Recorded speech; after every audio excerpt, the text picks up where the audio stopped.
Bueno, muy bien. Arrancamos con la segunda charla que recién hablamos de la sección de desarrollo profesional a cargo del profesor doctor Santos de Pine. Bueno, esta ya es la segunda charla que tenemos con usted, doctor, así que ya nos conocemos y ustedes lo conocen al doctor, obviamente. La charla que hoy nos toca es la importancia de la escucha en el acto médico. Le digo a todos los que están conectados, que ya me escucharon una vez, pero recordarle que ustedes contarán con un área de interacción a través de una caja de texto ubicada abajo a la izquierda de sus pantallas, donde podrán escribir sus preguntas y comentarios. Esto me llegarán a mí y al finalizar la charla, como hicimos la vez pasada y la charla anterior, el doctor va a responder esas preguntas. Bueno, doctor, mucha gente conectada, aún con la lluvia, con un día que no es muy lindo, de todo el país, incluso gente de Latinoamérica. Estamos a su escucha, doctor. Bueno, muchísimas gracias. Bueno, nuevamente con ustedes, saludo a todos los colegas que están en este momento conectados.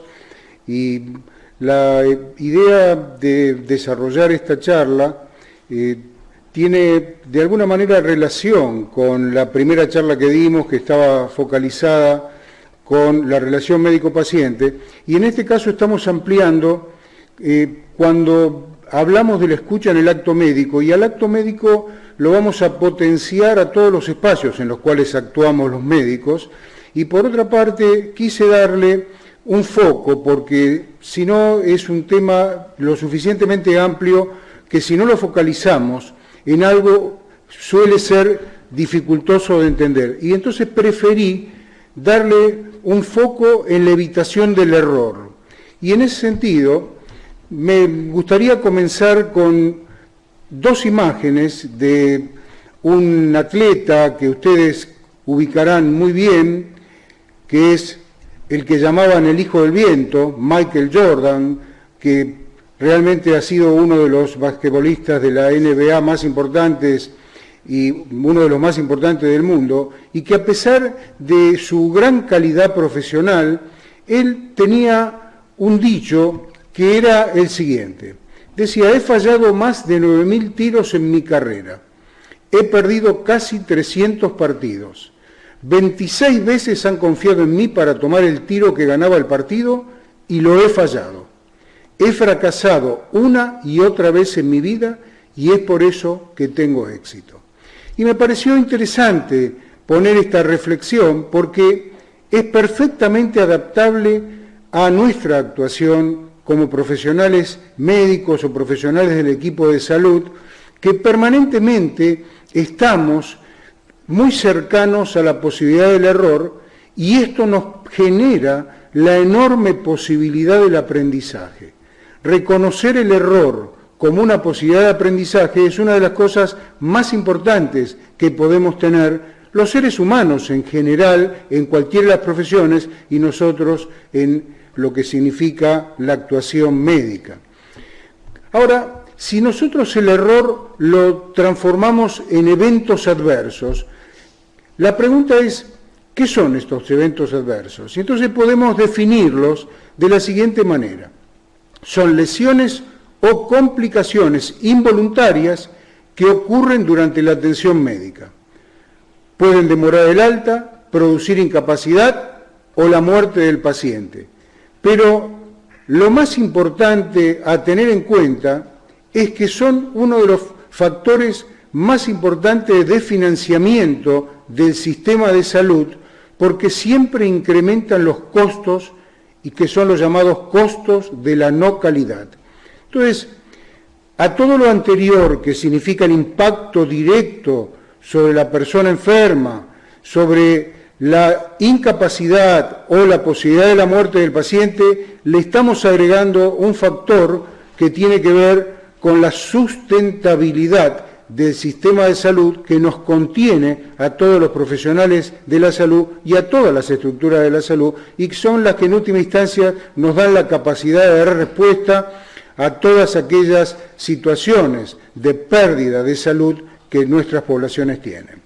Entonces, cuando nosotros lo analizamos en un gráfico donde ubicamos los riesgos asistenciales, vemos que los eventos adversos, tal cual lo hemos definido, son lesión, daño, incapacidad, prolongación de la estancia hospitalaria o muerte relacionados con el proceso asistencial. Pero lo podemos dividir en dos partes fundamentales, los evitables y los inevitables. Cuando nosotros no alcanzamos el evento adverso en esta magnitud, podemos hablar de lo que llamamos casi error. El accidente ha sido evitado por poco, no ha producido daños personales, pero sí materiales, y es una alerta a considerar. Ahora, cuando ya pasamos de este casi error y llegamos al incidente, es un acontecimiento o situación imprevista o inesperada que no ha producido daños ni pérdidas al paciente, pero que podría haberlo producido. Entonces, hemos analizado que el evento adverso puede ser evitable o inevitable, que hay una gradación del casi error al incidente que después llega al evento adverso, y llegamos a un capítulo que ya escapa del evento adverso en sí mismo como evitable o inevitable y que entra dentro del capítulo de lo penal, que tiene que ver con las negligencias, que es un error no justificable, ocasionado por desidia, abandono, estudio insuficiente, falta de cuidado en la aplicación del conocimiento que debería tener y utilizar un profesional capacitado. Ahora bien, ¿por qué nos estamos focalizando en este gráfico de los eventos adversos? Porque quiero retomar conceptualmente la idea de la importancia que tiene reconocer los errores que nos llevan a estas situaciones con el objeto de aprender de ellos. Entonces, ¿qué es un error en la práctica médica? Es una equivocación u omisión que puede producir un suceso adverso. O sea, esto cerraría un poco estos conceptos que estuvimos desarrollando hasta ahora. Y me pareció interesante tomar esta referencia de Santiago Ramón y Cajal, que fue Premio Nobel de Fisiología y Medicina en 1906, y ya en ese entonces él decía, lo peor no es cometer un error, sino tratar de justificarlo, en vez de aprovecharlo como aviso providencial de nuestra ligereza o ignorancia. Y acá me parece importantísimo traer una frase de Erich Hofer, un sociólogo, filósofo, que decía, en este mundo cambiante, los aprendices heredarán la tierra, mientras que los eruditos están muy bien preparados para un mundo que ya no existe. Y de esto se trata de saber que los seres humanos y los médicos, a pesar de que muchos todavía piensan que escapan de la escala humana, hay algunos chistes con respecto a esto, por ejemplo, bueno, el médico desayuna con Dios y después pasa a atender el consultorio. Sin embargo, estamos en la escala humana y vivimos en un mundo en el cual el error es una constante y ese error nos permite aprender. No hay fracasos, hay errores que son para el aprendizaje.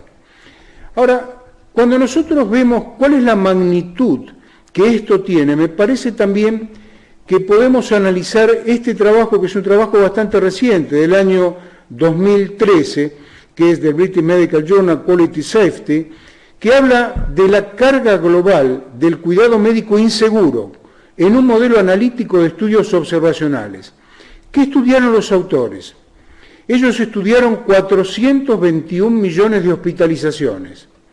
En estas hospitalizaciones se produjeron 42,7 millones de eventos adversos, que produjeron, y este es un número importante a retener, una pérdida de 23 millones de años de vida, cuando lo analizamos con el indicador de años de vida ajustados por discapacidad.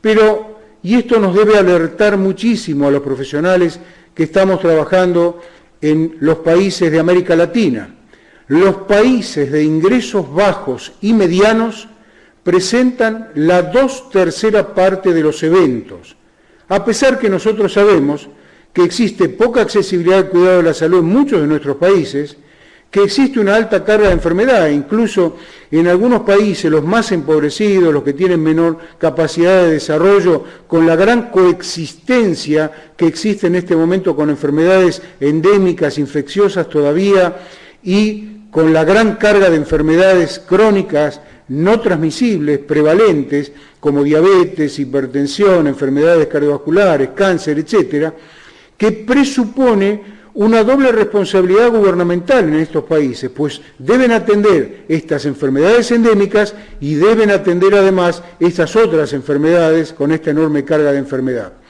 Y por otra parte, que estos países en los cuales nosotros actuamos habitualmente en Latinoamérica tienen una mortalidad prematura evitable. Entonces, si lo vemos en el gráfico siguiente, vamos a analizar lo siguiente. Las hospitalizaciones estudiadas fueron 421 millones de hospitalizaciones. El número anual de eventos adversos, 42,7 millones. Y alerta para nosotros, profesionales de la salud que trabajamos en países en vía de desarrollo. Los países desarrollados presentaron 16,8 millones de eventos adversos y nuestros países 25,9 millones de eventos adversos. O sea, para traducirlo, los países desarrollados que tienen estadística, que en general tienen acceso a la salud en su población, tienen una cantidad menor de eventos adversos que los que presentan nuestros países, donde el acceso a la salud de manera universal en muchos países, no es el caso de Argentina, no está garantizado. Entonces, evidentemente, realmente esto nos hace tomar conciencia de la importancia que tiene tener muy en cuenta el error en la práctica médica y ponerlo sobre la mesa para que este error nos sirva como un elemento de aprendizaje. Porque además de esto, aquellos pacientes que no han muerto por los eventos adversos han tenido años de vida perdidos, ajustados por discapacidad, y el número nos asusta enormemente porque son 23 millones de años de vida perdidos ajustados por discapacidad. Lo cual implica, por otra parte, nuevamente sobrecargar financiera y económicamente a los sistemas de salud, porque todos nosotros sabemos que cuidar al discapacitado no es algo económico. Entonces, muchos de los errores asistenciales surgen de una mala comunicación entre el médico y el paciente o entre los integrantes de los equipos de salud. Y acá entramos en el foco de la charla, la importancia de la escucha en el acto médico en cualquiera de los lugares en los que lo desarrollamos, ya sea el consultorio, ya sea la organización de salud, con cualquiera de sus complejidades. Vamos a poner un ejemplo.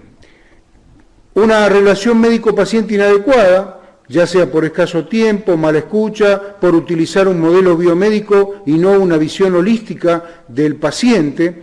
Y el ejemplo práctico que voy a tomar, vinculado a la diabetes, es aquel caso del paciente con diabetes que tiene a su vez enfermedad renal, que ustedes saben que en la diabetes tipo 2 prácticamente es un 23% que puede tener alguna afección a nivel renal. Entonces, ¿cuáles son algunos eventos adversos y o fallos evitables mediante la detección y tratamiento precoz de la enfermedad renal en pacientes diabéticos? Cuando ingresan a diálisis sin controles previos adecuados. Bueno, y lo podemos ver bien en la barra que está dentro de la tabla, la barra roja, que muestra que cuando el tiempo de referencia es tardío, la anemia severa es mucho mayor, la hipertensión no controlada es mucho mayor, la hiperproteinemia severa también y la desnutrición también es mucho mayor. Este es un paciente que está ingresando a diálisis en condiciones absolutamente desventajosas y que ya desde el primer día que comienza su diálisis sabemos que su mortalidad está incrementada, que no va a tener la misma posibilidad que un paciente que ingresa absolutamente controlado al tratamiento de diálisis. Entonces vamos a una situación previa, que es todo el seguimiento previo que se ha hecho por su diabetes, y la pregunta es, ¿cuánto de este seguimiento previo ha tenido en cuenta esta referencia precoz para diagnosticar, detectar precozmente la insuficiencia renal y comenzar precozmente a controlarlo para prepararlo en un estadio 4 de enfermedad renal para su ingreso a diálisis. La escucha está nuevamente presente en esta etapa de diagnóstico. Entonces, ¿cuáles son los dos grandes ejes orientados al logro y a los buenos resultados en los equipos de salud? Y son dos grandes ejes, la comunicación, y le agregamos el signo I, comunicación y confianza, porque la confianza es producto de la buena comunicación. Cuando no existe buena comunicación dentro del equipo de salud, no existe confianza, y esto nos lleva cada vez con mayor frecuencia al error. Entonces, si analizamos una estructura de una organización de salud como la que estoy mostrando en el cuadro, vemos que la organización de salud lleva a lograr resultados. Y vamos a ver en la parte superior todo lo que son los recursos disponibles, que lo dividimos en dos aspectos, estructura y tecnología. Y en la parte inferior, estrategia y personas, que genera la cultura de la organización. Esta cultura y estos recursos disponibles son los que posibilitan los procesos, que son los que van a dar los resultados. Y la cultura, fundamentalmente, es la que va a permitir que exista o no una cultura de comunicación adecuada dentro de la organización para que los resultados sean resultados altamente eficientes o no lo sean. Y entonces podemos graficarlo con este clásico dibujo del queso Gruyère, que todos ustedes conocen, que es clásico para hablar de calidad específicamente, y siempre hacemos la misma pregunta. ¿Ustedes creen que si pasan una aguja de tejer de un lado al otro de un queso Gruyère intacto en su horma, pasando la aguja pueden alinear todos los agujeros del queso o van a destruir parte del queso, de la materia sólida? Y la respuesta es muy simple, es muy difícil alinear todos los agujeros del queso. Cuando los agujeros del queso se están alineando, quiere decir que el peligro que vemos en la parte superior derecha del gráfico se va a transformar en el daño que estamos representando en la parte inferior izquierda. Hemos alineado los agujeros del queso. ¿Y por qué lo hemos alineado?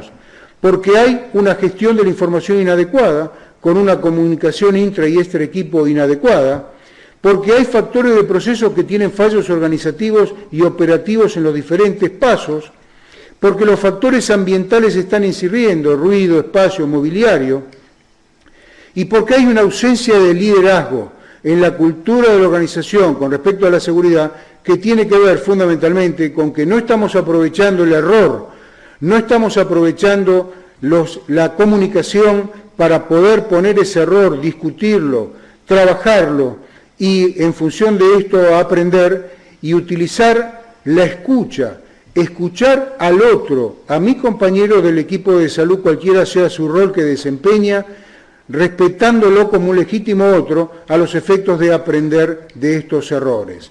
Por eso los factores humanos también tienen que ver con la relación entre profesionales pacientes, los turnos, la fatiga, la formación. Pero el foco fundamental que ponemos en este aspecto es cómo nos estamos comunicando dentro del equipo de salud, qué tipo de escucha estamos teniendo para garantizar que este alineamiento del queso Gruyère, estos errores que se están produciendo, que están generando eventos adversos y daño, los estamos aprovechando para el aprendizaje.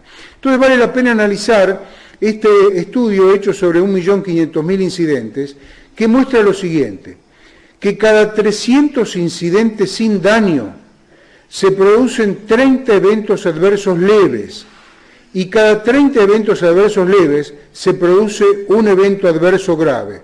Ahora, ¿cuántos incidentes, que son los 300 que dan origen al evento adverso grave, realmente se notifican para usarlo como aprendizaje, para escuchar de él, discutirlos, analizarlos y aprender? Solo el 5% de los eventos adversos que se producen. O sea, evidentemente tenemos que revitalizar los aspectos que tienen que ver con la comunicación efectiva dentro de los equipos de salud, saber que no existen culpas cuando no hablamos de negligencia, sino que existen errores evitables o inevitables pero que todos ellos nos van a permitir aprender. Entonces, la prevención de los errores dependen en gran medida de la calidad de conversaciones que desarrolle el equipo de salud entre sus integrantes. Cumplir normas o procedimientos sistematizados que minimicen los errores, maximizar la atención en cada paso del sistema y comprender el error como una oportunidad de aprendizaje. Para esto hay que facilitar y fomentar en el equipo de salud el desarrollo de conversaciones de calidad, espacios de aprendizaje mutuo, abandonar las rutinas defensivas que tienden a ocultar el error. Y acá quise introducir este aspecto de las rutinas defensivas que solemos utilizar en las organizaciones de salud, como sucede en casi todas las organizaciones en el mundo en el cual nos desempeñamos, en cualquier aspecto. Pero vamos a tomar un aspecto vinculado a la rutina defensiva. ¿Qué quiere decir esto?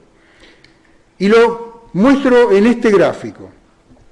Nosotros tenemos un gráfico que tiene 4 puntos y que tienen un circuito que sigue el sentido de las agujas del reloj. El punto número 1, que está en la parte superior y con color amarillo, es lo que el supervisor hace. Delega la tarea, pero luego la asume cuando el equipo muestra dificultades, pero esconde sus inquietudes, no lo dice, no lo manifiesta de una manera clara. Entonces, ¿qué es lo que piensa el equipo? El equipo piensa que el supervisor realmente está delegando el trabajo, pero no está confiando en el equipo.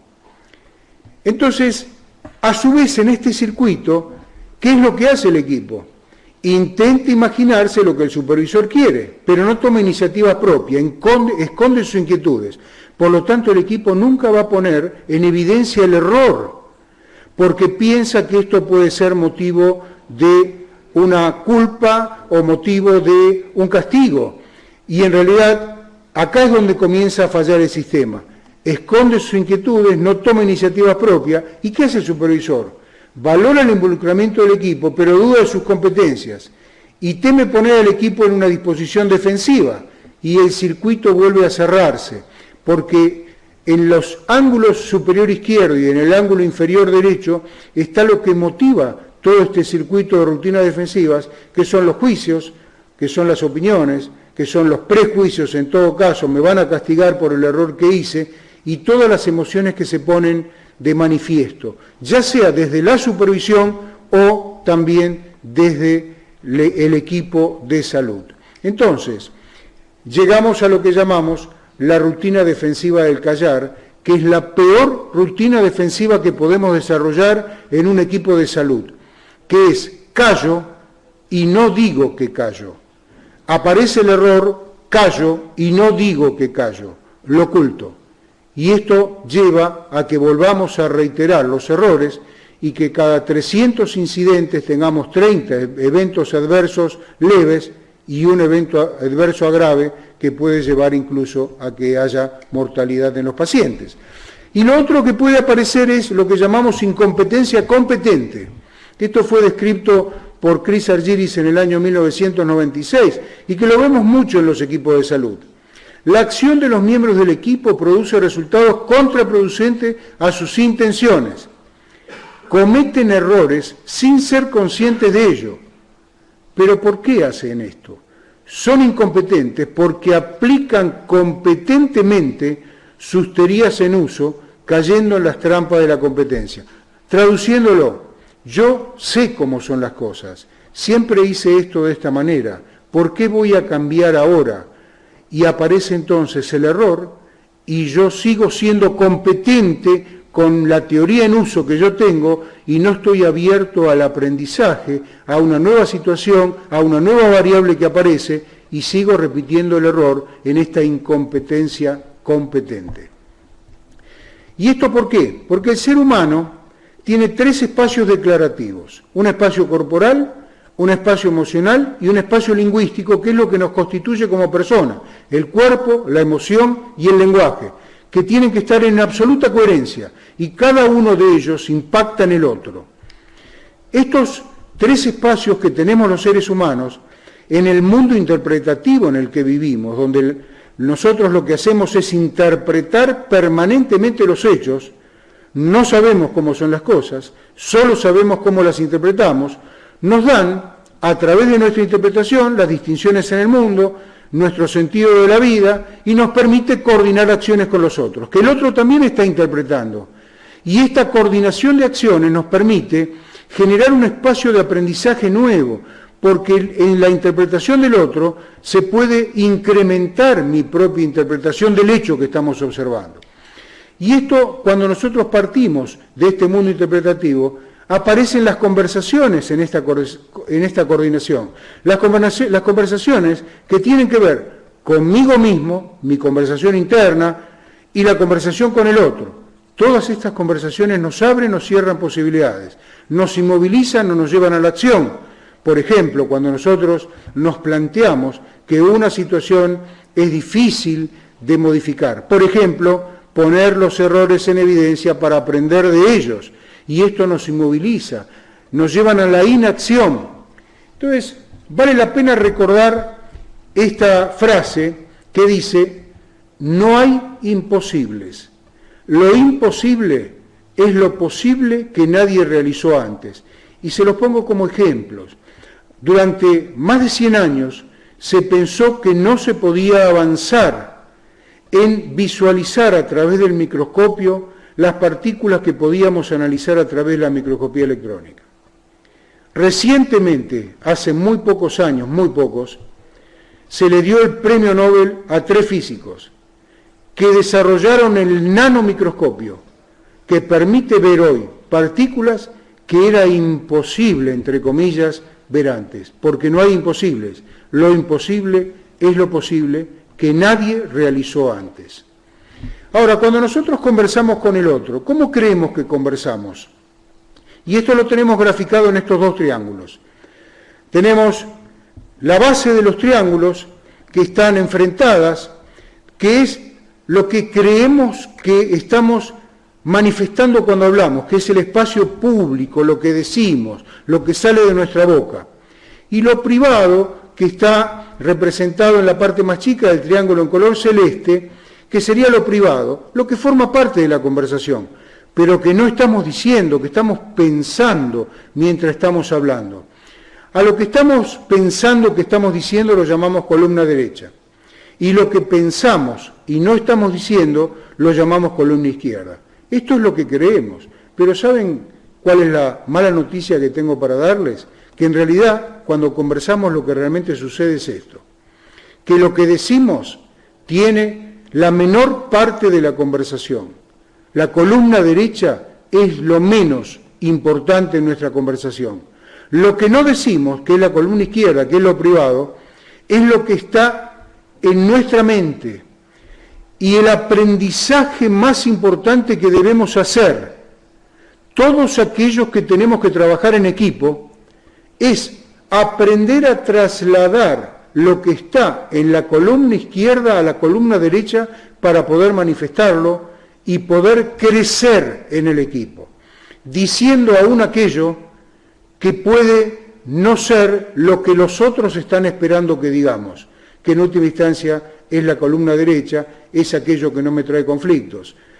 Cuando nosotros aprendemos a volcar lo que está en privado a la columna derecha, ahí generamos equipos dentro de la transdisciplina, equipos de alto rendimiento y de alto resultado. Y una organización de salud se transforma en una organización que puede crear, innovar y ser una organización que luce en su espacio de acción y genera en los pacientes una posibilidad mejor de respuesta a lo que los pacientes están necesitando. Por eso, cuando estamos conversando dentro del equipo de salud, cuidado, porque nuestra columna derecha, lo que estamos diciendo, si no hemos aprendido a trabajar en equipo, es lo que está graficado en ese rombo de color amarillo, que es la columna derecha. Y todo el resto está en la columna izquierda de nuestro pensamiento y no lo estamos diciendo. Por lo tanto, no estamos acrecentando las posibilidades de acción. Y cuando nos pasa esto, en nuestro pasado como personas, tenemos, y en la organización en la cual actuamos, tenemos una un crecimiento que lo vemos en la gráfica, cuando trasladamos en la línea del tiempo el pasado al futuro. Y observamos en la línea punteada que cuando trasladamos el pasado al futuro, si las cosas nos van bien, el futuro es bueno, el futuro proyectado es bueno. Pero si somos capaces de mejorar nuestro trabajo en equipo, cambiando nuestras conversaciones internas, en el presente, hoy, después de esta charla que se genera una inquietud en cada uno de nosotros, se produce un quiebre y el futuro deseado puede ser mucho mejor que el futuro proyectado en lo que llamamos una brecha de efectividad. Esto es lo que se está haciendo hoy en día en todas las organizaciones que llamamos organizaciones aprendientes, donde todos los integrantes de los equipos están involucrándose en estos espacios de aprendizaje. Entonces, nosotros tenemos nuestro conocimiento, nuestra formación, somos profesionales con inquietudes, por eso ustedes están hoy acá escuchando estas charlas, disponiendo de su tiempo, y este es nuestro espacio de comodidad dado por nuestras prácticas históricas y por nuestro conocimiento, nuestro know-how. Allí nos movemos como peces en el agua, pero los objetivos muchas veces están afuera de nuestro espacio de comodidad, que tienen que ver con mejorar la calidad de nuestras conversaciones y la escucha efectiva dentro del equipo de salud para hacer más eficientes nuestros resultados sobre los pacientes. Y les voy a dar una muy buena noticia. Esto genera un espacio de oportunidad para nosotros. Y nosotros hablamos en idioma español. Y en español, el verbo creer y el verbo crear en primera persona se conjuga de la misma manera. Si yo creo de creer, yo creo de crear. Y esto es lo que el cerebro incorpora cuando yo digo yo creo. Y el cerebro está creando en este momento la posibilidad de salir a buscar ese espacio de oportunidad, que se termina transformando en nuestro nuevo espacio de comunidad, donde podemos plantear reingeniería de procesos, donde podemos trabajar con comunicación efectiva, donde podemos tener resultados adecuados, menos eventos adversos en nuestras organizaciones y tener un equipo de salud de alta efectividad que nos genere, además del placer que tenemos de trabajar en lo que nos gusta, lo que sabemos hacer, cada día aprender un poco más y ser más efectivos y tener equipos de alto rendimiento que nos contengan y nos permitan ser aprendientes cada día hasta que dejemos de existir. Muchas gracias. Bueno, muy bien, doctor. A todos los que están presentes les indico que vamos a tomarnos unos minutitos para que ustedes hagan las preguntas. Bueno, tengo un montón de comunicación de parte del público, agradeciendo su charla, cómo abre la mente escuchar al profesor. Ciertamente, son comentarios, ahora vamos a ir a la lista de preguntas. Aprovechamos y hacemos las preguntas, ¿no? Mientras tanto voy leyendo. Ciertamente cambiaría error no como costo de no calidad, sino como costo de aprendizaje o de oportunidad, fue una de las reflexiones.